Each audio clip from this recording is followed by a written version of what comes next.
everybody. Welcome to No Story is Sacred. If you've never listened before, basically we're four siblings who grew up talking about the art of storytelling. Now that we're adults, we're still talking about it, and we're inviting you to join the conversation. I'm Pippin, and I'm the twin without fear. I'm Alex, and I am the twin who's in the wrong universe. I'm Kat, and I know that it's only science if you write it down. And I'm Brendan, and I am Iron Man. Damn it. All right. That's why I was waiting for last. And if someone ended up taking it? Then I probably would have improvised something with Star-Lord, maybe? I don't know. Yeah, fair enough. That would have required one of you guys to say who. Oh, that would have been great. So, today we're talking about the Marvel Cinematic Universe. So spoilers abound for all the associated works. If you want specific content warnings about things we may talk about, check out the show notes on nostoryissacred.com. The MCU is described by the Marvel Cinematic Universe Fan Wiki as a shared universe created by Marvel Studios, designated as Earth 199999 within Marvel's multiverse system. The universe is comprised mainly by films independently made by Marvel Studios that are always set within the same universe, much like Marvel has done with their comics. Oh, that was a mouthful. And that is the whole big spiel. Well, that really sums it up in a nutshell. Yeah. I mean, there is so much, it's difficult to find. Well, yeah. Though there is no summary, a lot of stuff happens. Everything happens so much. A lot of stuff happens. It's mostly Tony's fault. I think the alternative short way of saying this is, do you know the movies Iron Man, Captain America, Thor, Doctor Strange, Guardians of the Galaxy? Not Galaxy Quest. That's what I was gonna say. Thank you. All of those are part of the MCU, the Marvel Cinematic Universe, and therefore that is what we are talking about today. And there are Huzzah. some TV shows as well, because I am not getting out of this without talking about Daredevil. Fair enough. Oh, God. Come at This me. includes Daredevil and Jessica Jones and Agents of S.H.I.E.L.D. We're including everything, because you know what? I think that they said for Infinity War that I believe some of those TV Defenders. characters, yeah, the Defenders and such, show up. Nice. Quick question, though. Are we counting Deadpool? No, Oh, no. No, it's Sony. Yeah. it's not part of this shared universe. But though, probably, if you ask Deadpool, he'd probably give a wink and a, who knows? Though the helicarrier from the MCU is in Deadpool 1. Because Deadpool don't give a fuck. What? He's licensed. How about that? I'm sorry, I'm imagining Deadpool making lots of different jokes about licenses. My first thought was License to Kill. No, he totally did in the Deadpool movie, like right at the beginning. Did he? How they couldn't mention like the X-Men by name, I believe. Oh, yeah. Oh, That's yeah. the great thing about Deadpool. God damn. It's like, oh, we could license you out because you're a much cheaper character. Okay, guys, In reference to focus. This is Yeah, MCU, not Deadpool. Not Deadpool. Though really, we should put it on the list. put it on the list. Bong. It is now on the list. That's how we determine our list, gentle listener. One of us Bad says sound bong effects. really loudly and... I light a candle. Someone climbs down the mountain. There you go. Sweet. Alright. So let's talk about the MCU as a whole. I have kind of a little plan to start us off here. I think we can't start talking about the MCU unless we start talking about like the protagonists, the Marvel heroes, as it were, right? Yeah, I mean... Sure. Many of them are titular. Yeah. Name's right there on the screen. And yet, unfortunately, not enough tits. Are there any... How many girls are there leading their own films? That's a great big none in the MCU? So far, they're filming Captain Marvel right now. Yeah. It only took 15 fucking movies or whatever. Yeah, and currently a Red Sparrow who was beating Black Widow to the punch. Yeah. Well, unfortunately, Red Sparrow is doing poorly in the box office, so I guess we'll never get that Red Widow movie now. Oh. Because, if one girl movie does badly, that means all girl movies will do badly. And if one girl movie does well, that was a fluke. All right. Was Black Widow ever, experimented on with some of the super soldier serum? Because, I think I remember reading somewhere that, that's part of her backstory. That is a fantastic question. I think she's just a fantastically trained spy, but who knows what's involved in that program. It's not clear in the MCU. They've left it open-ended. In the comics, in a bunch of them, yes, she does have the goo. So she's from the fucking 40s or something like that. It really depends on which universe, and that gets into which writer. Yeah. Yeah. Hell, in one universe, she's, she can wield Thor's hammer. Yeah. Because she's amazing. So I'd like to go around the room, as it were, and kind of get a feel for what your favorite character is. Or protagonist. Kind of leading character. I will start because I think we all know my answer.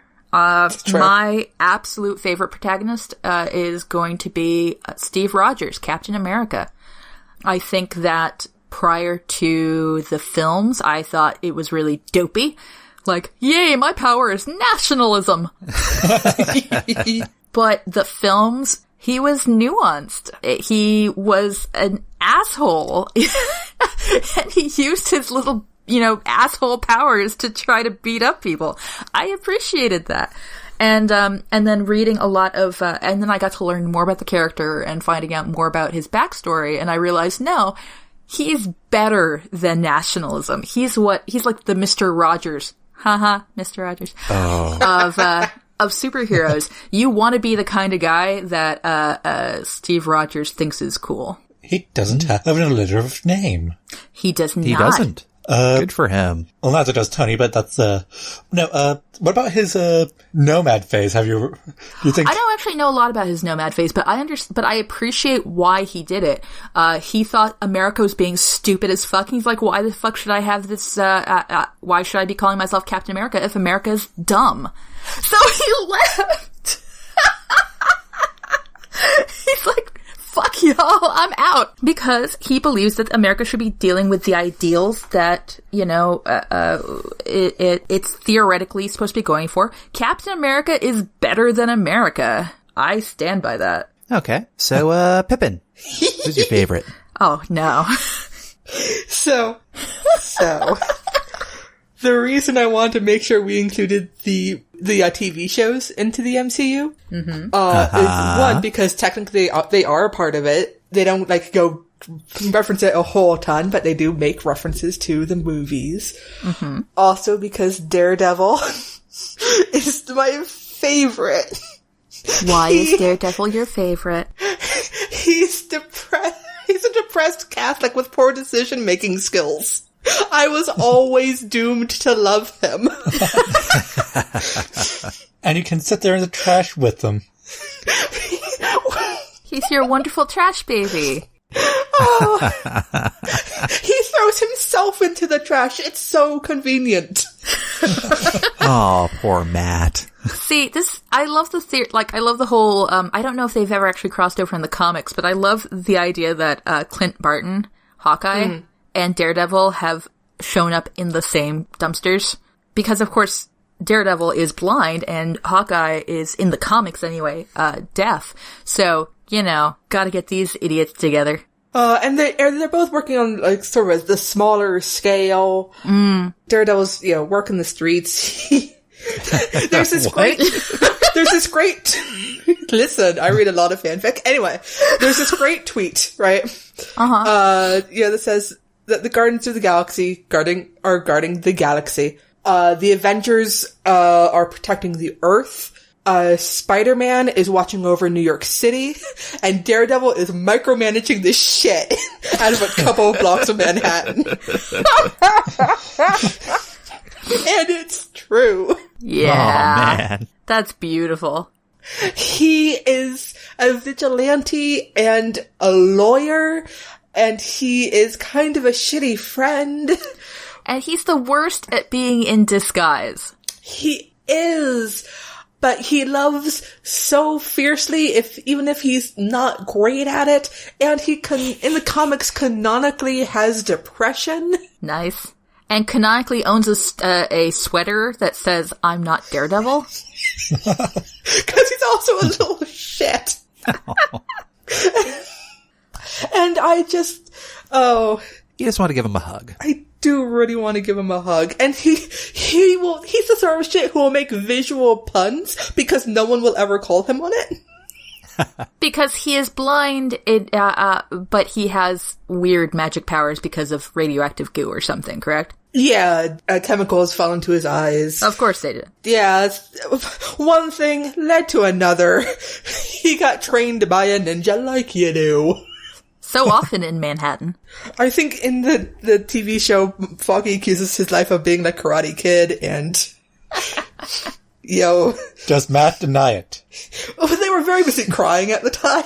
Aww. So you're saying he didn't? He did not. Alright, Alex. Here's the thing. Uh-huh. I don't really like any of them enough to actually have a favorite. What? Oh. Well, what's a good protagonist then? Does it have to be like a favorite? Like just something that's like, oh, that's relatable. Who has a solid fucking story? Yeah. Who has an arc? Shit. I guess I'm gonna have to go with Peter Parker, Spider-Man. Because at least in Homecoming, he went from being this overeager kid to being this overeager kid who actually got the job done. Yeah. He had to, like, confront his shit. Yeah. Do a little growing up. What? It's like he's a teenager or something. You don't earn that. You don't earn that. I mean, it is a good example of what happens if you give a teenager superpowers. Yeah. Yeah, I remember watching that movie and going a lot of, yeah, no, same. Yeah. Although, I will actually pause it here. Alex, you have not seen Thor Ragnarok. I think that you would appreciate Thor in that movie. Yeah, oh, definitely. Yeah, unfortunately, I have not seen Thor Ragnarok, so I can't. And I actually, and Thor and Thor was still too much of a man baby to actually appreciate. Indeed. Actually, Alex, have you seen the gag videos about Thor and his Australian roommate? I have seen that, and those are awesome. Okay, that is what Thor Ragnarok is. It's that Thor just fucking around the universe. Okay, then I then I amend it to 4. Just because. Based on description alone. But here's what we'll do. You know what? I'm going to make a pledge that before our next recording, we're going to watch Thor Ragnarok, and we will tune back in with the listener and let them know whether or not this is an accurate rendition. Make a note. I feel like I should also, full disclosure, point out at this point that I haven't watched Black Panther yet. What? I have an excuse. What's yours? The nearest movie theater is a half an hour away, and I don't drive. That's a good excuse. Okay. All right. Brad, that leaves you, right? I believe so. And, like Alex, I had trouble kind of picking, I'm going to go with the classic. I'm going to go with good old Tony. Oh, good. I was hoping he wasn't going to get any love. Because you know what? He actually has the story arc spanning the entire damn MCU. It's true. Well, yeah, he kind of created the MCU. He really did. I was going to say, someone earlier mentioned how everything is Tony's fault. It kind of is. Yeah. Including Guys, the don't talk entire about that MCU. yet.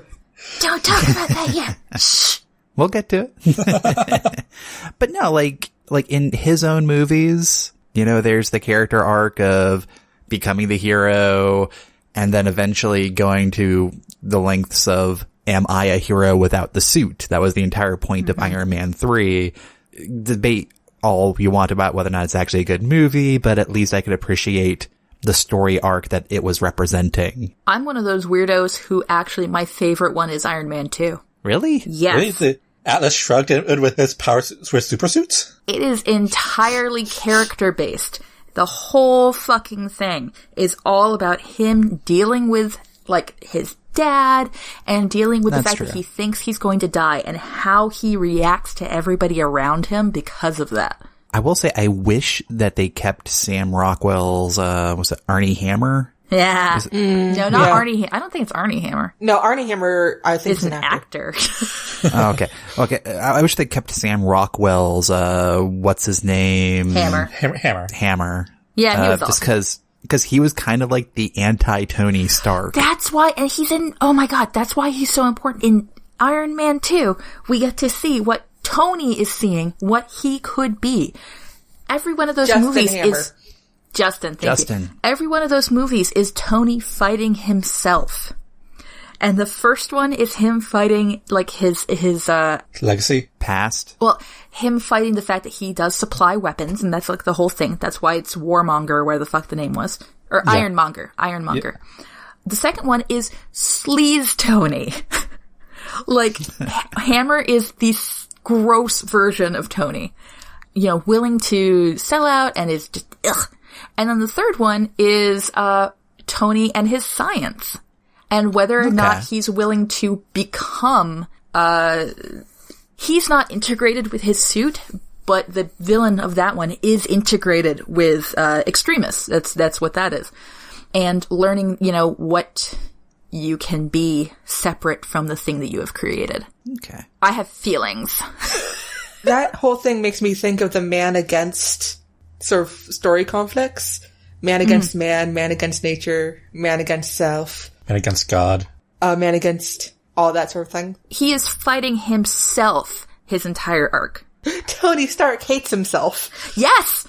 That's true. That's the point of Tony Stark. This is why if it weren't going to be Daredevil, it was going to be Tony Stark. Well, in the comics, he was an alcoholic. Oh, he's an alcoholic in the films. Has he stopped? Yeah, actually, we see him not taking drinks by the third movie. Is he not drinking by the third movie? I believe he's not drinking. By Captain America 3, he's not drinking. He keeps, like, getting juices and stuff like that. Interesting. Yeah. And also that shoulder injury of his. Oh, yeah. Left shoulder, by the way, for those who are listening, look it up. Yeah. Oh. All right. Let's keep this moving. Yeah. We have a lot of ground to cover because the MCU is freaking gigantic. What? Let's talk about the favorite villains. We gotta talk about what we can do with that, and let's try and make it a little bit more streamlined because I mean, the heroes are the tent poles, the villains are like, and everything else is kind of in support of that main character, I suppose. Can I go first? Go for it. Because, my favorite villain is Tony Stark. Nice. I read a great essay about it. Literally, every single problem can be traced back to Tony's decision to go vigilante and let everybody know he was Iron Man. It opened the door for all of this bullshit. God, I bet he thinks about that all the time and hates himself for it. Yeah, he does. Oh, which is why Tony. He's such a great villain. Yeah. I love him so much. All that super science, all that super technology, though it is also kind of Thor's fault. Since he had to be I need to have a character arc, and so and tossed his hammer onto Earth, and that brought Loki. And the Destroyer, and the Destroyer's technology. I thought that part of what caused Odin to do that was that suddenly Earth was like popping up as like a thing. No. The Asgardians were always going to Earth. That was established in Captain America. Oh, Asgard. So really, it's a combination of Tony and Odin fucking things up for everybody. I can see that. But, for instance, if it weren't for Tony and Tony's family, Captain America would still be in the fucking ice. Though, really, if Tony hadn't grown up being constantly compared to Captain America, who he never even met. True. And come to think of it, that means it's Tony's dad's fault. Because he also is the one who made Steve. Which is really what caused Steve... I was going to bring this back to Steve, but you brought it right back to a Stark. I always bring it back to a Stark, man. There must always be a Stark. Alright, anyway, so that's my answer. I like Tony Stark for villain. Who's next? I'll go. Go for it. I actually do have a favorite villain, and it is the Vulture from Spider-Man Homecoming. Oh, nice. Because he is the villain that visually and in how he operates, you can see that he is the Vulture, and he is never named the Vulture. Very true. Mm-hmm. He just symbolizes it because his suit is all flying and all that, but also the way what he does is he doesn't go off and, fight battles. He picks the meat of the dead. Yeah, that's true. Absolutely. The Vulture was my second choice. Who was your first? Well, she says, moving this along. Nicely done. Well, but before I go to mine, I will say that the car ride confrontation. Holy shit! Oh yeah, and the lighting. I have not had a jump in any superhero movie like I did when they opened the door and Pete sees the Vulture. And like the immediate thought is everyone's like, holy shit, the dude found his girlfriend and has like murdered the whole family. And it's like, hi, Dad. No, he pulled up, and the moment he pulled up, I was like, oh shit. The Vulture's her dad. I realized it when she invited him to prom. Ooh, fancy. But anyway, so my choice, I like Killmonger and Black Panther. Go on. 'Cause in a lot of ways, he is absolutely right. Oh, yeah. And I love that when a villain is actually right. Yeah. Mm-hmm. They may be going to extremes, but they ain't wrong. Well, did you guys see? Oh my god, this is the worst thing. So part of what is a thing in the movie is Killmonger is in a museum and is having some white lady try to correct him as to the historical significance of some African artifacts. And did you hear what, like, I think it was the Met did recently? No. What did they do? Yes. They fucking hired 2 white people to be in charge of the African exhibits. Oops. Like, on top of this. Like, and not just like, it was like, and African literature. Like, really? There were no people of color available? None? Yeah. Did you miss the beginning 15 minutes of Black Panther? Yes. The point there? But yeah, no, just how Michael B. Jordan portrayed Killmonger, his reasoning, it was all like, that's solid. It's a solid villain, which is, I think for the MCU, kinda rare. Yeah. Okay. Alright. I'm torn because I'm one of those people who, when I leave a movie, I tend, or especially a Marvel movie, horribly enough, I tend to forget, like, the actual plot of the movie. And, like, all the villains and stuff, because I'm so interested in the characters and what happened. Yeah. Then I forget what happened to make them all sad. I'm just there because they were crying. At some point, we should probably talk about Loki in general, but actually, I think my favorite villain might be Obadiah Stane from the first Iron Man. Yeah, that's legit. Really? Legit. But Okay. why? Because, leaving aside Daredevil, because he's an outlier who should not be counted, Tony's my favorite. And even when he's making really bad decisions, I'm like, I get why you're doing this. And he is so sad and messed up. And then there's Obadiah just proving all of his insecurities. Yeah, that's true. He kind of raised Tony. Betrayal. Yeah, he raised Tony. Mm-hmm. And just... You were supposed to be evil like me. And that sort of betrayal that happens, I'm not sure happens really again, like, to that level.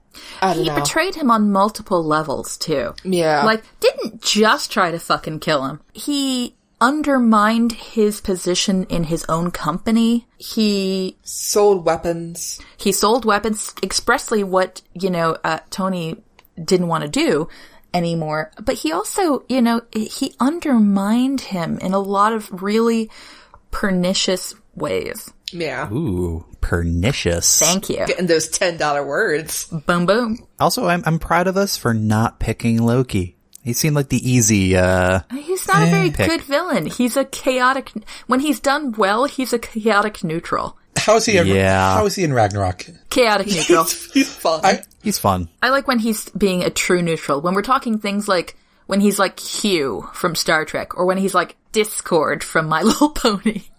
Pulling out the MLP references. Kat, I realized the other day that canon Loki is Fanon Draca. Oh my god. Leather pants. Okay, we're gonna move on from that before we devolve. I just want to drop it and we'll move on. Let's go into what our favorite supporting characters are. They're not necessarily the tent pole that is the main character, but we got to have the cast, So who's your favorite supporting character? Kat, you seem like you're wanting to say something. The only reason that this guy is not my favorite hero protagonist is because he has not had his own movie. He's always been sort of a catalyst. I absolutely love and adore Bucky Barnes. That's the Winter Soldier. He was a villain. He was a hero. He was a love interest. Who knows? But for me, I actually cannot be reasonable on the topic of Bucky Barnes because every time, I think a lot of people who interact with fiction, interact with story, will at some point in their lives come across something that resonates. His journey resonated hard with me. And so I cannot be objective about him or his storylines. I just love him. Fair enough. Pip, I'm willing to make a bet about who you're going to pick. Same. Listen. Does it start with an F? Does it end with a Y? Depends on how you're spelling his name. Does it rhyme with groggy? He is often kind of groggy. That's not even true, unless he's hungover. But, much like my one true love is Daredevil, I am also madly in love with Foggy Nelson, his BFF, who puts up with so much shit. Like, so much. And weirdly, I guess critics didn't like Foggy. What? In the first season. Yeah. And I was like, excuse you. Yeah. I don't even watch Daredevil. I know Foggy's great. Foggy is amazing. And should be in every bit of MCU. Just sort of wandering in, giving legal advice, kinda judging. While at the same time wanting to feel up Captain America. Like we all do. True. Sam Wilson over the corner being like, I'll allow it. But yeah, so I've got Foggy in my MCU television shows. In the movies, I'm going to go with Bruce Banner, the Really? Hulk, even though he had his own movie. Oh yeah, we all forget that, don't we? Technically, Right? that's MCU. Because Technically. because he got recast after his movie. 3 times. Well, the first time wasn't technically a part of the MCU. Really? Yeah, the one with Eric Bana wasn't MCU. The one with Edward Norton was. Yeah. Because, Iron Man shows up. Yeah. Yep. Oh, shit. Alright. Then he gets recast as Mark Ruffalo when he's being a supporting character in other movies, and being a lot more entertaining. / being Tony's psychiatrist. / showing up and just being like, Thor, why am I, what? Well, my most quoted line, the thing I quote the most from any bit of MCU is Bruce Banner from the first Avengers movie, where he says, "That's my secret, Cap. I'm always angry." Only I tend to replace angry with sleepy. Yes. That's my secret, Cap. I'm always sleepy. Because it's true. That's my secret, Cap. I'm always sneezy. That's my secret, Cap. I'm always dopey. Yeah. Scans. That's my secret, Cap. I'm always Doc. Well, look, he didn't spend 8 years in medical school for nothing. Come on. He's got how many doctorates? Do you think he's made that joke before? At least he doesn't have to go around telling people that he's a doctor. Strange. Oh, we're using our made-up name. I'm Spider-Man. Oh, I love Spider-Man so much. I'm thinking I'm going to look forward to Doctor Strange being a character in other movies. Yes. Yeah. Anyway, so that's me. Okay. And Brent? Oh, is it me? Yeah. Yeah. Go ahead. Are the URL? Go ahead, Brad. Oh, shit. So I'm going to go in a different direction here. I know I mentioned Loki before, but I think he's kind of starting to turn into a supporting character nowadays, right? You can't trust him, man. He chaotic. I neutral. can't, but I kind of, at least in Thor Ragnarok, actually started believing like, oh, you know what? These two are brothers. And I could buy that. True. And he does throw him. Yeah. Let's say go get help. Yes. Get help. I don't want to do get help. Yes. I'm kind of wondering where he's going to be going, especially like in the upcoming movies and all that. Like, is he going to be a total dick? Is he going to do like one of those exchanges to try and save the Asgardian people? I don't know. I'm kind of curious. He's going to betray them to Thanos and try to stab Thanos in the back, fail, and then everyone's going to have to beat up Thanos anyways. That's what's going to happen. That's fair. Okay. Alex has spoken. Well, it's hard for me to think of really solid supporting characters now. I'm actually contemplating it, so. Valkyrie. Oh, yeah, she's fun too. I love but Valkyrie. I kind of want to see where she's going to get going, you know? She has, I think, one of the best entrances in any MCU film. Yeah. Stumble, fall. Yeah, stumble, fall, drunk, shoot. Right. I will also say Hawkeye. Oh, right. That's, I should have. Can I change my answer? Yes, you can. I want to change my answer to Hawkeye because I was trying to think of that earlier because I was just thinking about his line in Avengers 2 where it's like, I have a bow. There's an army of giant robots out there. Nothing makes sense. He's so human.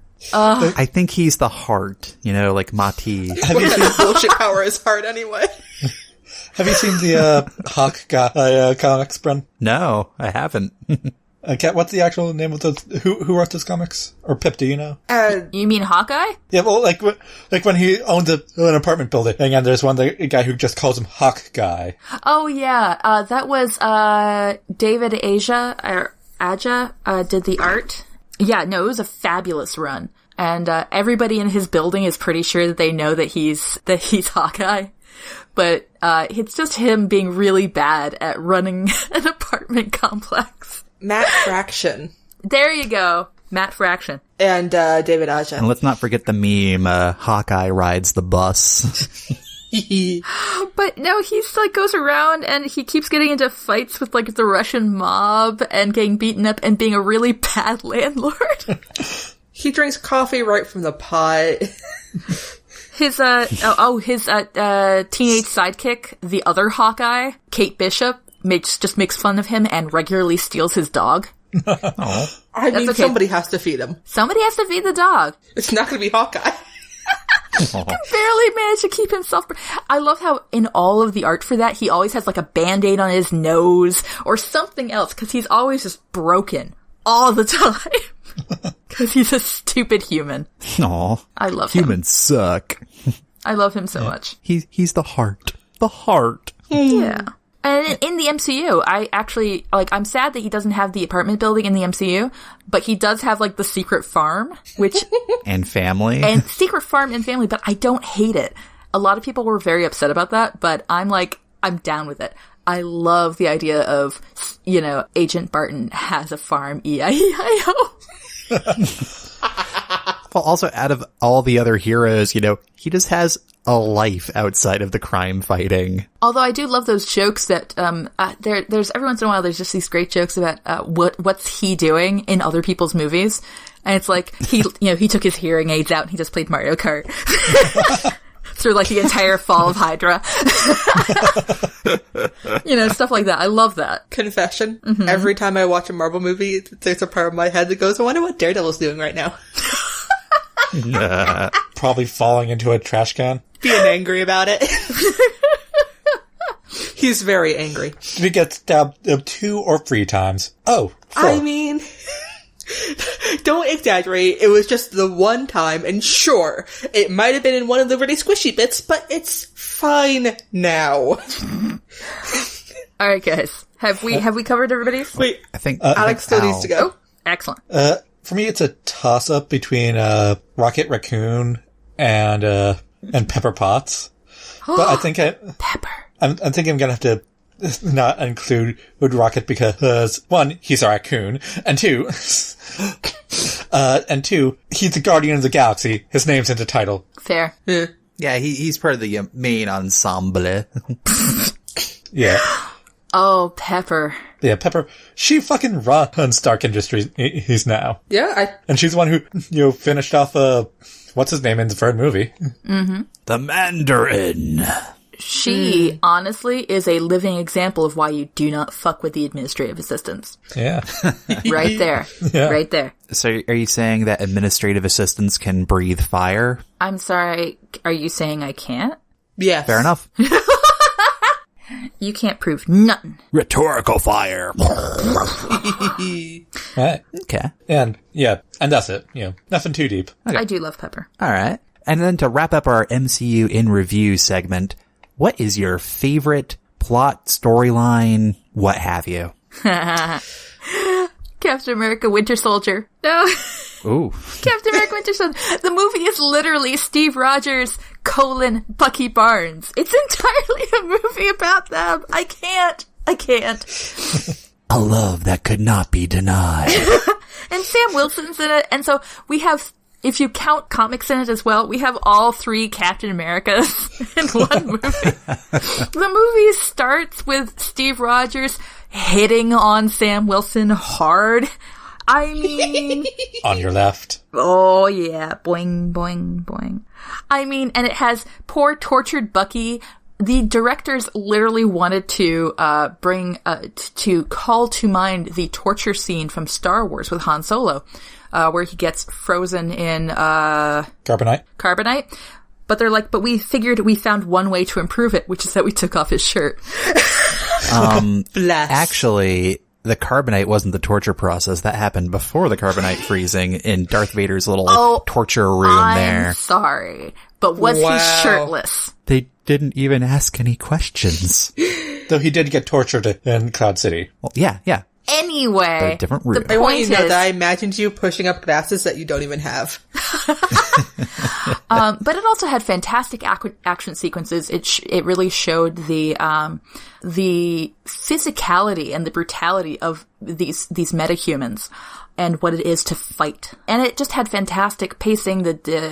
If you start counting the minutes as to when information and movement is happening, it's just spot on. I absolutely love it. Okay. So, can I go next? Go for it. No. Because actually, I am not going to say anything about my beloved Daredevil. Nor yet my beloved Jessica Jones, who shows PTSD in a marvelous way. But no, I think the best plot, storyline, whatever, is in Iron Man 3. Because in The Avengers, which is the movie that came out right before it, Captain America, when he was mad at Tony, asks him, "What are you if you take that armor away?" And in Iron Man, and Tony says, "I'm a genius billionaire playboy philanthropist." And then in Iron Man 3, he literally loses all of his armor. He gets stranded in a strange town with none of his armor, and at the end of the day, when he loses all his armor, he's Tony fucking Stark. And he can build what he needs from whatever he can find at Home fucking Depot. I did love that, where it reminded me of the scene from Bill and Ted's Bogus Journey.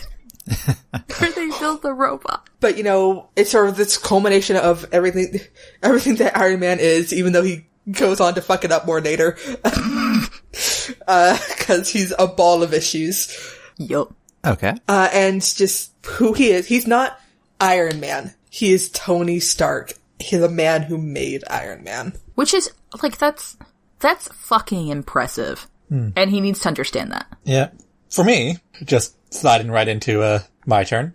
Yeah. I'm actually going to have to say the first Iron Man movie. Oh. Legit. Because it is what all the other movies are built on. Yeah. Because if that movie had not done well, we would not have an MCU. We wouldn't Absolutely. be having this episode right now. Yeah. Ooh. And Tony wouldn't be fucking everything. But no, He needs therapy. He needs therapy who isn't Bruce Banner. but with the first Iron Man, and it's like not just how a hero is born; it's how a hero was built. We see the process of him testing out the mechanics of his suit. Yeah. He's gonna science the fuck out of this. And also, he's like, how do I respond to this trauma that happened to me? Become a superhero. Well, That's no, but that's how. the Hell thing. yeah. That's not what happened. What he did to respond to his trauma is he built armor. He built a protection. He built a thing to escape and run the fuck away. He discovered during the process of that he could use the repulsors as weapons, that maybe he could do that as well. But we see that through the movies as well, that this is just one shelter after another. That comes back in Age of Ultron when he says, I imagined a suit of armor around the world. Exactly. I wonder if that's going to be a plot point in Infinity War or something. Oh my God. Isn't he like running around a hoodie in the trailers or something? I think he is. Well, he has a hoodie at some point. He has some armor at some point because that's who he is. He's getting sass from the younger. I love that. He's turning into Old Man Stark. The mom of the group. Never what he wanted to be. Yeah. Nope. Also, it's props to the improv skills of the actors. Robert Downey Jr. is Tony Stark. Mm-hmm. Yeah, and who played Stain? Jeff Bridges. Yeah. Jeff Bridges was fabulous. Oh yeah, like he managed to keep Obadiah Stane believable, even though he was just, even though he was kind of a Rush villain. Not to be confused with the band Rush. Yeah, and wait, what do you mean by a Rush villain? he only really became Ironmonger for 10 minutes at the end. Gotcha. One would argue he was always Ironmonger. Womp womp. I saw you pushing up those glasses again. Yeah. Sorry. Also, it also feels like a bookend to what I believe is the ultimate fate of Tony, but that's for later. Ooh. Oh. Well, that actually is a shiny segue. Nope, because Brendan hasn't gone. Damn it, Brendan! Kat, you keep trying. I keep trying. Anyway, so my kind of favorite storyline, as it were, I really liked, in a way, the storyline that was Jessica Jones season 1, because very few things can get that visceral reaction that pretty much any of the story involving Kilgrave gets you. Mm-hmm. Yeah. Season 1 of Jessica Jones was difficult to watch in a way that was compelling. Yeah, that I couldn't stop watching. I could not finish watching it. I could not deal with it. Same. Well, that's the thing. It's intense as hell, but I just felt compelled to go through it to the end. Now, granted, because it's so intense, it's like, okay, gotta take a breather here. It's not it's not bingey, I guess, because you gotta. It's not re-bingeable. Yeah, I haven't watched it again. Not that I don't want to, but because I know what I'm in for this time. Yeah. Ooh. Now, I will say, as far as rewatchability is concerned, Thor Ragnarok is easily one of the most rewatchable ones. Oh, I'm going to say that someday you guys should watch the first Thor with me when we're all drunk. Yes. I will make sure you can never watch it again. You've already ruined it for me. Dutch angles. Oh, the first Thor movie took itself way too seriously. It did. But you know what? Anyway, I love it. I like this movie. Another. It's a wonderful trash baby. It's a trash baby of a movie, right up there with, whatever the fuck your favorite guy is. Ant-Man. Jesus. Don't you bring him into this. Oh yeah, Ant-Man's a character. He's actually a pretty fun side character. Like, when he shows up in other movies, he's pretty great. Well, the thing is, if Ant-Man had actually stayed directed by Edgar Wright, I think we'd be having a different conversation right now. I think Ant-Man was a perfectly decent movie. It was a heist. Yeah. I like a good heist movie. Yeah. All right, guys. All right. So we've talked about, our favorite bits of the MCU, but, the name of the game here is, let's pretend that we are on the executive board of Marvel and we get to change things however we want. It could be making a new property. It could be adjusting old ones. We have full artistic and time travel capabilities if we needed to. What do you do? Go. Okay, here's the thing. When I first heard about Agents of S.H.I.E.L.D., Agents of S.H.I.E.L.D. is one of the TV shows. I think it was one of the first shows. Yeah, one of the first television shows. Yeah.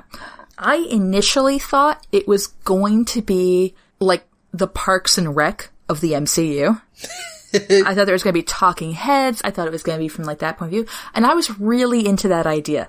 And then it turned into, like, what it is. And I'm like, okay, well, and it's good for what it is, but I actually have a lot of difficulty watching any of the MCU shows. They're all really too dark for me. And so Fair enough. I kind of missed that opportunity. And so I sort of transmuted that wish into something that I still want to happen, even if it's not tied to the MCU specifically.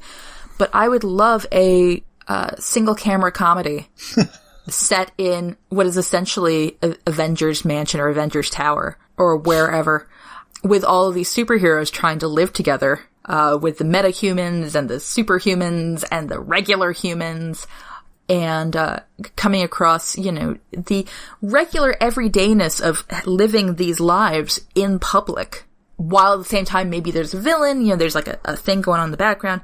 The people who are filming this are like NYU film students, who are doing this for a project that's then going to be played on, as part of their final grade, is going to be played on, public access. And which is why they're all allowed to swear. And, I still kind of want that. Even if it turns out not to be MCU tied, I would love to have that sort of, I want Taika Waititi to direct it. Yeah. Yes. Yeah. No, yes. Oh my god. Perfect. I want the Avengers mixed with What We Do in the Shadows. Well, at the start of that, of what you wanted of Agent of S.H.I.E.L.D. would be, I then immediately started thinking of the S.H.I.E.L.D. Claims and damages his division. Yes! Oh, damage control? Yeah, and they're Leslie Knope, they're Ron Swanson, and yes. And then when Winter Soldier happens, yeah, so it turned out Jerry was Hydra. You know what that means? We have to go through all of his paperwork over again. Wouldn't it be Brandanowitz, though? Oh my god. Brandanowitz. Brandanowitz, you guys. No, he's Brandanowitz, because he quit the department and betrayed us all. I'm just kind of picturing, they have just a light that goes off whenever Hulk smashes up a part of the city. It's like, we have a code 11 again. But also, think about things like if you're living in a universe where sex pollen is, or body shaping or something, all of this random bullshit can happen. What sort of forms are you filling out to accommodate this in a bureaucracy? Two things. Yeah. We need to have an episode about whoever got Captain America to do that gym video that we see in Homecoming. Yeah. And the whole saga of filming it. And two, they keep getting American with Disability Act complaints from this fucking lawyer in Hell's Kitchen, and they don't even know how he keeps finding these problems because they don't think he's ever been here. I will say actually that the closest I have come to seeing this quote in real life, is there's a children's show on PBS called Odd Squad, which is really compulsively watchable. It's got it's about math and science or whatever, but it's also about this bureaucracy of special agents who are dealing with weird problems. Yeah, one thing I just want to tack onto yours, because this was originally going to be part of my idea, but I'm going to change gears later on. Okay. Because what I was really imagining in that same kind of vein, who's the psychiatrist that's treating all these superheroes? So imagine Dr. Katz, that animated show. Yeah. It could be Mark Ruffalo just doing shorts where he's, psychologically consoling. He keeps coming into new rooms and he keeps being like, why am I in here? And then somebody's like, hey doc, so I really want to talk to you about my dreams. And he's like, guys, again? I'm not that kind of doctor. He's like, every other kind, but not that kind. Actually, now I'm thinking of, the opening scene of Homecoming with when the Vulture gets screwed over by Tony. I'm just imagining, back at the office, who do we send to deal with this, to talk with the contractors? Oh, we sent, what's her name? Marjorie. Marjorie. You sent Marjorie? Yeah, what's wrong? Oh no. She always steals people's lunches. And then she threw the shrimp rice right into the garbage can.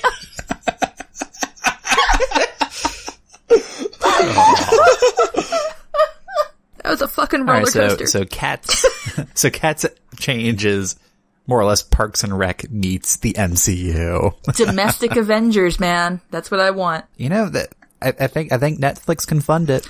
I'm willing to write it. I've got it already. I have an embarrassing amount of this scripted already. Write a pilot. Cough, cough, insurance, Buffy, cough. Yes! Cough. All about the insurance programs in the superhero world. Okay. Okay. Bren, your turn. Okay, so what I would have really liked to have happened, if I was able to kind of turn back time, I just want to make the Thor movies better prior to Ragnarok, because I kind of feel like they were our introduction to the galaxy prior to Guardians of the Galaxy, and it just kind of felt like it started us off on the wrong foot, and eventually they made up for it by doing Guardians of the Galaxy. I don't know, that's just like one of the things I'd really want to change, is just how we approach like Thor 1 and especially Thor 2, The Dark World, which I have trouble remembering to this day any of the plot details, even though it involves like an Infinity Stone, I'm pretty sure, and unremarkable dark elf villain. But Darcy was in it, so that was great. Darcy! I'll give $5 to anybody right now who can say what the villain's name was. Melchior or something like that? Oh. Melchior is one of the 3 wise men who visited Jesus, baby. Listen, I said at the start that one of the reasons I love Daredevil is because he's Catholic. Casper? Oh my gosh. Balthazar. Listen, Pip failed that we hard. knew that. I only know those names because of Chrono Trigger. I didn't know any of the name. It's Malkith. Pip. I was close. They both began with M. So does Marvel. No points. They both had K's in them. Leave me alone. I will defend a couple, like, maybe not this episode, but in a future episode, I'm actually happy to defend some things about the first Thor movie. Well, here's the thing. What I'd encourage is having Chris Hemsworth's inherent charm and little comedy notes come in stronger in the first 2 Thor movies, especially. But in the first one, he was a dick. He was a spoiled brat. He could be a funny dick. He was a spoiled brat. You weren't really supposed to like him. And you know what else he was? He was Jane's booty call. He was a rebound. He was a rebound from her previous boyfriend. And you know what happens to rebounds? They get dumped. He was well muscled. He had long hair. Yep. Yeah. Rebound. He was from out of town. Out of town. He appreciated her science, but more importantly, he was just very pretty. The only thing he missed was a puka shell necklace and a surfboard. Yep. Yeah. Anyway, I maintain that we could have had Thor be kind of a dick, but also allow Chris Hemsworth to really flex his, as we now know, pretty strong comedic chops. He's so great. Yeah, he's pretty good. Because as I watched Thor Ragnarok, I just felt like he was allowed to really play with the character, and it shows. It adds life to the character. That's the thing. In Thor 1 and Thor 2, I kind of felt like he was taking himself a little too seriously. Now, that could be trying to play up the arrogant angle, and yeah, he's a dick, but I don't think that precludes being charming and a dick, funny and a bit of a dick. He had his weird, charming, and funny moments. Like, for instance, in the first one, when he throws the mug on the ground. I like this drink. Another. Yeah. Another. There's moments. Yes. But then it goes into this melodramatic nonsense that I just personally didn't care for. I think that there's a wider discussion. I'm very fascinated and interested in this topic, which means that probably we should move to the next one. We'll just make a full episode about Thor, and then Thor the Dark World. I mean... It'll be our Thor-rilogy. Wow. That was forced. You mean Thorst? I mean, next Christmas... Next Christmas. I watched a bad film. Anyway, okay. All right. So, do you have more to add to that? Not particularly. Just, yeah, because originally I was thinking of the psychiatrist office gag thing, but then Kat stole my thunder, so to speak. Good call. Okay, so who's next? Al, do you want me to, or do you want to go first? You can go ahead. Okay. So Alex and I talk it out. Yeah. Because we care about each other. Yeah, whatever. That was your first mistake. Listen. That's all she had to say. That's all I need to say. So, let's talk about women and the Marvel Cinematic Universe. In that, there are not enough of them. Yep. Of all the movies, none of them star a woman. Women exist, like, one a movie. One or two a movie, if I'm being fair. Mm-hmm. But sometimes they're rivals, am I right? What? Hey, Guardians of the Galaxy had 3. Wait, that was Guardians of the Galaxy 2. I'm sorry. And then in terms of TV shows, we have Agent Carter that canceled after 2 seasons. And part of that is my fault because I didn't watch season 2. I'm sorry. I blame you. Sorry. It is all my fault. I apologize. And then we have Jessica Jones. That is it for female-led MCU. Mm-hmm. Runaways has an ensemble that includes women, but it's an ensemble. I just want somebody to acknowledge that Runaways exists. I had forgotten. It's a good show, but I then forgot everything that happened in it. Whoops. So yeah, I'm thinking we need more women. So first off, the obvious is we should have had a Black Widow movie ages ago. Yeah. And now that ship has kind of sailed. Yeah, we're gonna get one now, but they're gonna have to do something amazing in order to live up to the hype and at the same time sort of make us care again. Anyway. You do like a spy action thriller. I think that originally a lot of people were talking about it being a prequel, like a sort of looking at her origin story, and I think that's the ship that sailed. Because the Avengers 2 kind of fucked that over, and now Red Sparrow. So I think in practical terms, now we're looking at something more modern, maybe? What's she doing now? Something like that. Yeah. What the fuck is she doing when all the idiot boys aren't around? Yeah.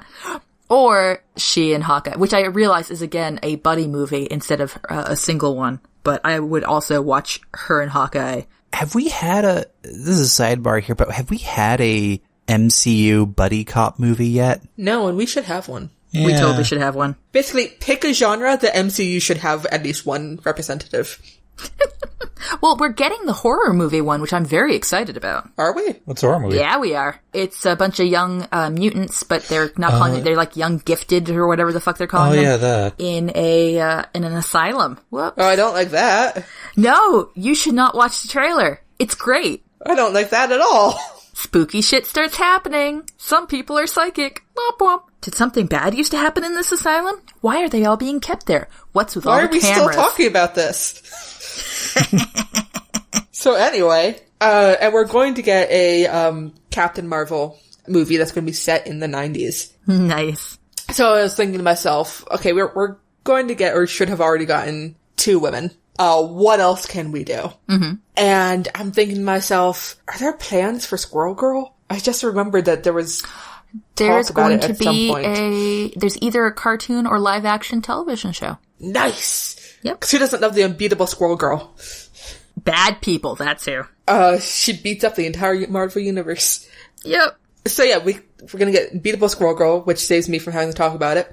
And I was actually thinking, we need a more young adult movie starring Kamala Khan as Miss Marvel. I believe she's going to be in the Squirrel Girl show. Listen, I think she should have her own movie. Okay. Because I love her. Fair enough. She is one of my faves. And I'm thinking what would actually be really fun, right, is the Marvel universe in general is filled canonically with different universes that sometimes they can go visit or see in. Mm-hmm. There's the main universe. There's Marvel Zombies, which is a canonical other universe. There's Marvel 1602, which is a canonical other universe. Oh, there's the one where Tony Stark is a girl and he and Captain America get married. It was literally the next one I was going to bring up. Their love is a love that is pure and true and crosses universes. It's one of the ways they could have prevented Civil War. That's what Mr. Fantastic found out. Oh man! No, I just totally forgot the fact.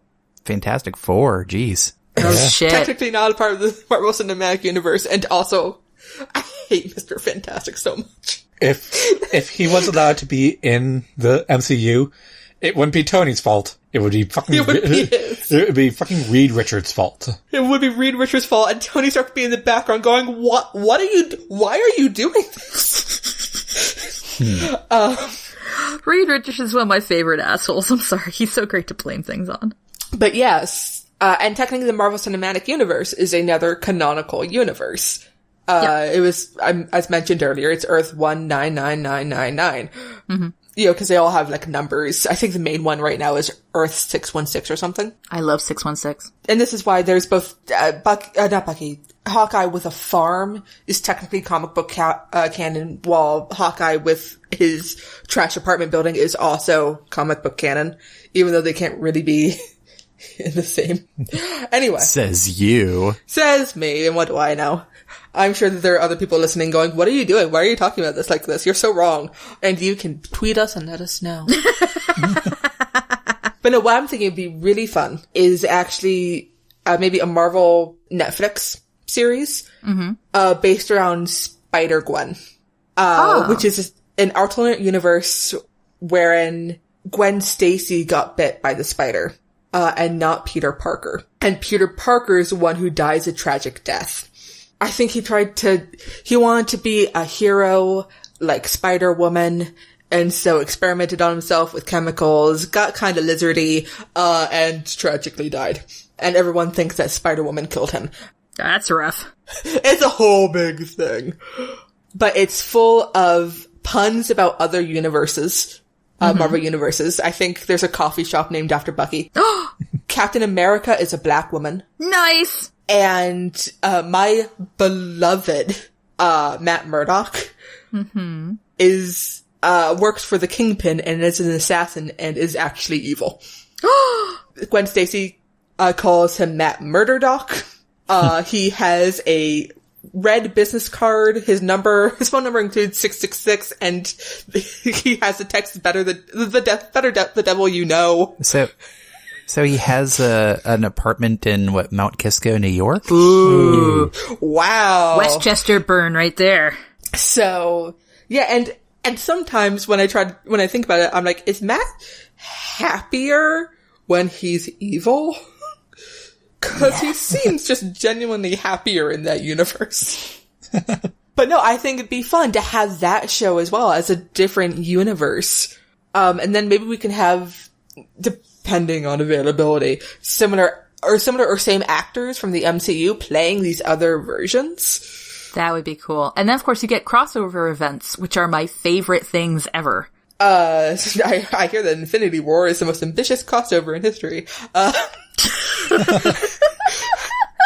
But yeah, and I think it'd be super fun showing this other universe. We'd have a female main character who has really the best costume, like, of anybody. And I think that would be super fun. Agreed. Could you mix it with mine? I mean, I could see it being a comedy. Here's the thing, with yours, I'm not sure there'd be enough focus on Spider-Woman. Fair enough. I accept that. Because she's also in a band with Mary Jane Watson, and it's pretty great. Love it. And Foggy's the assistant DA. Of course he is. And there's no evidence that he and Matt have ever met, and that kind of makes me sad. Oh. Give them time, Pippin. Give them time. Listen, there is fic about them. I can have that at least. And I think that leaves Alex. What would you do? I would put in a goddamn Ghost Rider. Wow. Give him another fucking shot. Wow. Okay. Because you know what? He's a guy with a flaming skull and a motorcycle. What? Left fucking field. Right? Right? Fucking Thanos, I have defeated you, and they're like, who the fuck is that guy? And like, who do you imagine playing Ghost Rider? Oh, you know who has to. No. Yeah, it's still gotta be Nick Cage. No. Yes. He's too old now. No. Oh my god. Nah, he can't ride past the reputation of the first two Sure. Ghost Oh my God, Rider there were two of movies. them? There were two? yeah. Ghost Rider, Spirit of Vengeance. Right? And That's so beautiful. like fucking, and Star-Lord would be like, that guy's the coolest guy I've ever met. Yeah, I that's want fair. to paint him on the side of my van Oh my god. that I just bought, that I got back here on Earth from. And while I was just looking it up, unfortunately, Agent of S.H.I.E.L.D. beat me to the punch. He's already in the MCU. Sorry. Wait, I thought of another TV show if you need time to think of something else. No, I'm sticking my guns. Oh, fine. Hey, no. He needs a new fucking movie. Need to, like, not just some stuntman who got so easily tricked by the devil. Here's an idea, if you're open for suggestions. Say a evil overlord type guy manages to get his hands on all of these infinity stones and all that, and say he whisks away half of the universe. Would you make a deal to maybe bring somebody back? I would. Yeah. Boom. Ghost Rider exists. Like Nice. the devil's probably waiting in the wings for that to happen. And Matt Murdock was getting ready to step up when some asshole on a motorcycle. Matt goes to confession the next day, talk about the sin he almost did for like half an hour. I love him so much. Yeah. And Peter Parker's like, I've made that deal. I could have made that deal. Aw. Alex is making a very subtle reference to the fact that Peter Parker did in fact make a deal with the devil. Here's the thing, Matt Murdock did get possessed by a demon one time. Oh. He killed a dude, he felt really bad about it. he became a fucking hermit wanderer in the Midwest for a while. Grew a beard. Oh my god. Went back to New York City, broke into Foggy's apartment, pretended like it never happened. That's... You're trash. I'm sorry, are you literally hitting the table? That doesn't even rank in my mental list of stupid things Matt has done. Pippin has gone bye-bye. How are you guys holding up? Do you want to know the number one thing? What? Well, okay, number one is the time he shaved his head. Number two is the time he beat the shit out of Wilson Fisk and declared himself the kingpin of Hell's Kitchen. And continued that way for a year. That was the only way to make sure. Pip, don't you realize the impeccable logic? Until finally, like, Luke, Peter, Doctor Strange, and, like, Reed fucking Richards held an intervention. And they're like, listen, we realize you're going through some shit, but you drove out crime from Hell's Kitchen into the rest of New York, where we live.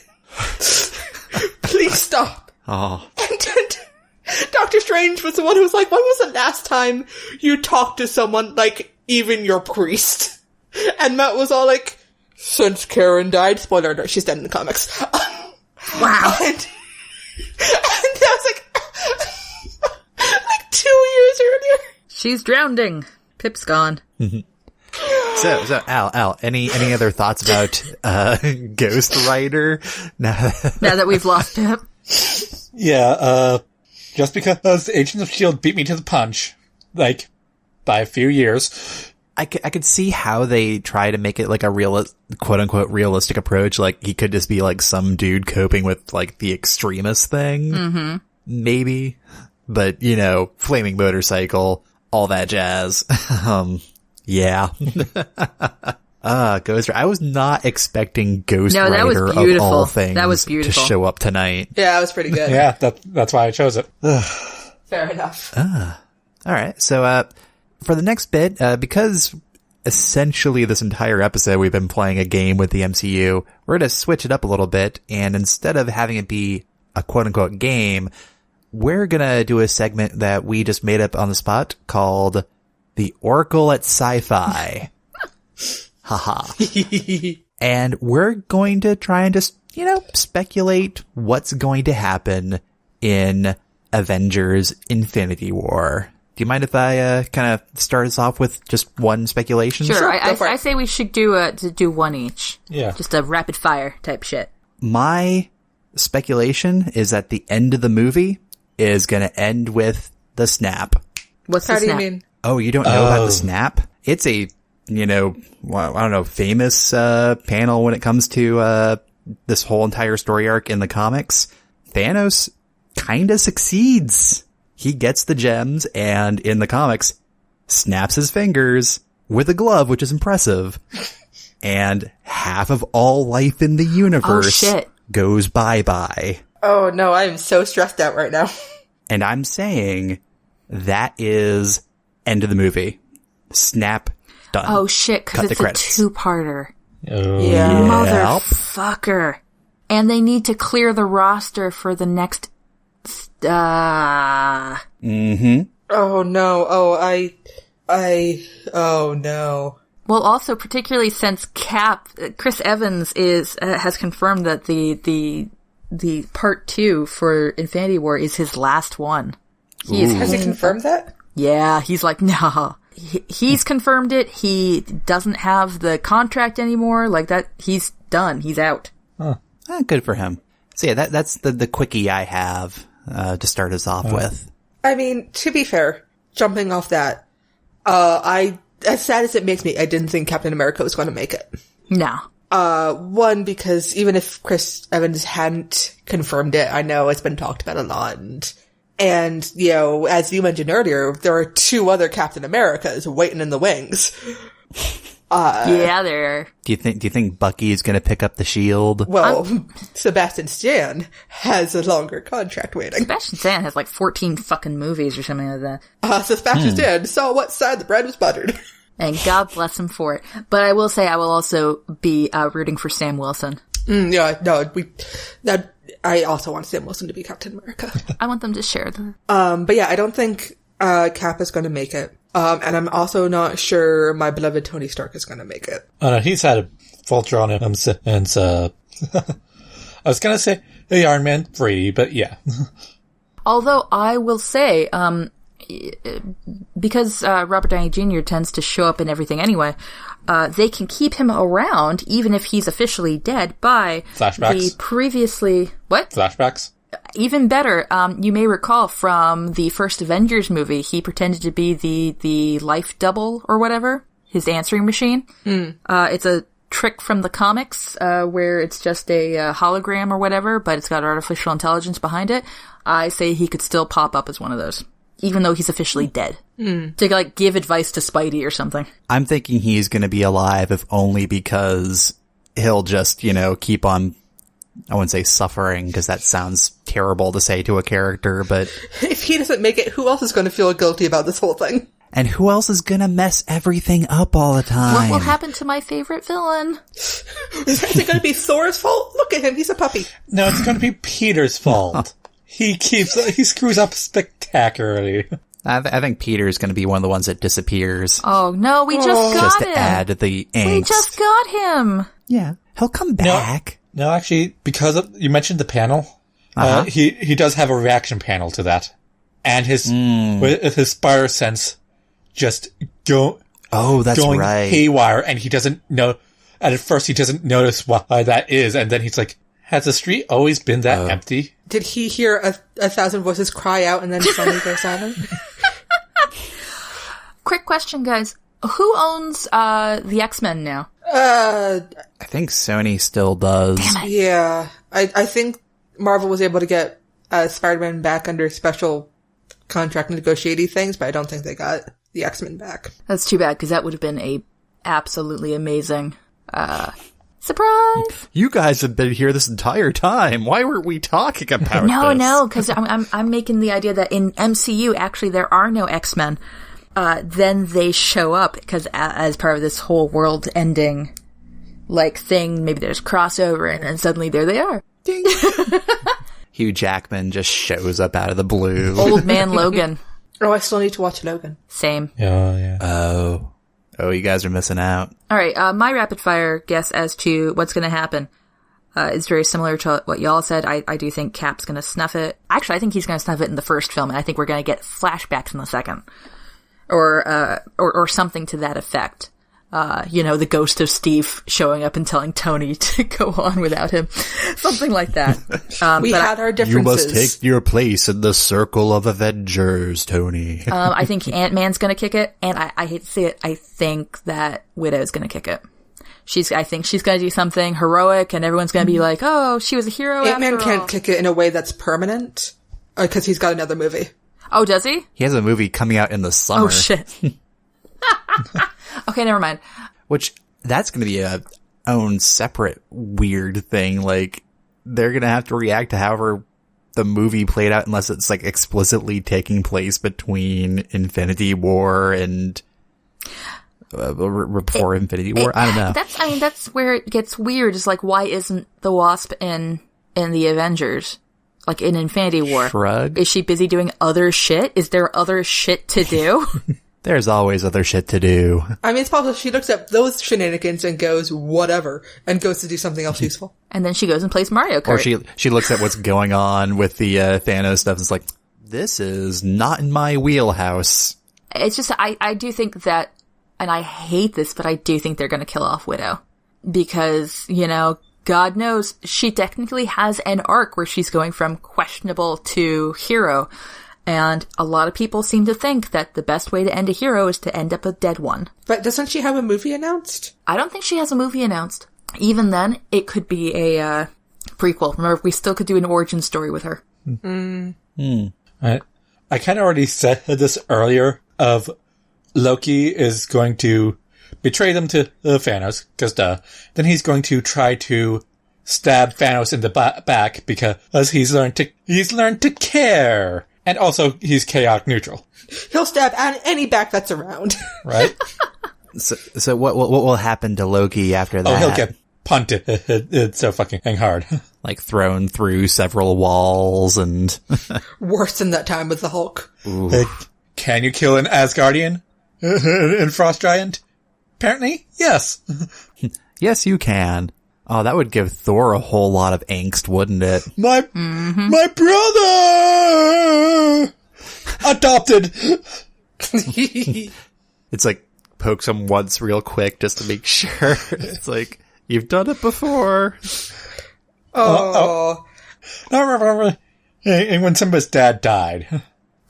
Aw. Yeah. Get up! God. But no, standard Steve and Tony have vultures. Also, I'm thinking, and like, the one who will actually end up stopping Thanos, I'm actually gonna say, it's all a combined effort, but I'm actually gonna say, Peter, or, Spider-Man.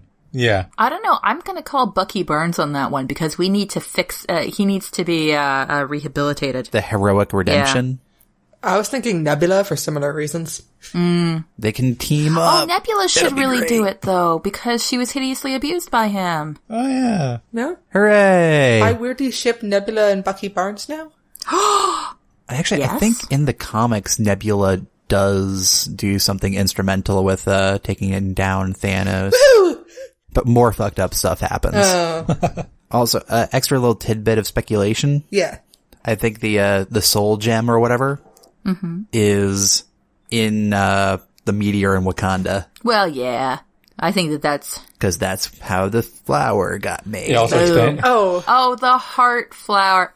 The heart-shaped Well, flower. also explains how you're able to talk to your ancestors. Yeah, and it's got that purple glowy thing. And also, also why there's fighting in Wakanda. Oh, Yeah. Also, speaking of gems and who has them, it's not looking good for Vision either. No, that's true.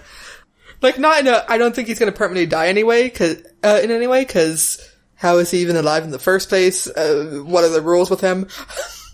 But he is gonna be dead for a little bit at least. Oh, and Scarlet Witch is going to be sad. Is Scarlet Witch gonna make it? Yeah, I think so. Oh, yeah, I think so. She's still young. I mean, well, here's the question. If they can get away with killing off one female character. There's at least one dead woman, and I hate that. But there it is. I'm going to say that they're not going to. I hope they don't. Mostly because there are so few. And on that downer note, Yay! has everybody done their rapid fire? I believe so. Well, awesome. In which case, guys, I think that we have covered somehow the MCU. Woo! In very broad strokes. Still so much uncovered. Let's acknowledge that before people get angry. Oh, yeah. Oh, yeah. No, like, I could go on about Ant-Man, for instance. It's just plain fun. We could release this as a 2-parter. Nope. But we're not going to. Maybe we'll come back someday. Maybe. Somehow. Right. And, as always, if you have a story to submit, head on over to nostorysacred.com/submission. Follow us on Twitter at nostorysacred, or send us an email through contact@nostorysacred.com. Your hosts have been Alex McDonald, Brendan McDonald, Pippin McDonald, and Catherine Crichton. Editing for this episode done by Brendan. Transcript done by Ashley DaCosta. Art by Jay Wolf. Show notes and transcripts are available at nostorysacred.com. Thanks for listening, everyone, and please rate, review, and subscribe to No Story Sacred. You can also visit our Patreon page to support the show and get neat rewards at patreon.com/nostorysacred. See you next time when we talk about The Grand Sophie by Georgette Heyer. Until then, Romance. Regency romance. The beginnings. Origins. Until then, where no story is sacred, and any story can be changed. I'm Alex. I'm Pippin. I'm Kat. And I'm Brendan. And we're No Story is Sacred.